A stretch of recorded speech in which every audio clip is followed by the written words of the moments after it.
लवकरच तो नारळ फुटेल। नवी मुंबईत माजी खासदार रामशेठ ठाकूर यांचा अभिष्टचिंतन सोहळा आयोजित करण्यात आला। या सोहळ्याला मुख्यमंत्री फडणवीस, केंद्रीय मंत्री नितीन गडकरी, खासदार सुनील तटकरे, मंत्री भरत गोगावले उपस्थित होते।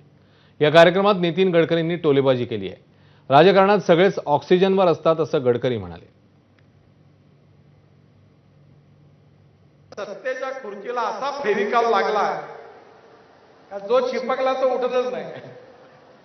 जसा इलेक्ट्रिकचा करंट लागतो आयुष्यभर, तर समाधान कुणी नाही। नगरसेवक या करता दुखी आहे की तो म्हणतो मला आमदारकीचं तिकीट मिळालं नाही। आमदार या करता दुखी आहेत ते म्हणतात की मला मंत्री पद मिळालं नाही। मंत्री ज्यांना पद मिळालं ते म्हणतात मला चांगलं डिपार्टमेंट मिळालं नाही। आणि ज्यांना डिपार्टमेंट मिळालं ते म्हणतात आता मला मुख्यमंत्र्याचा चान्स आहे, तो केव्हा मिळणार आहे।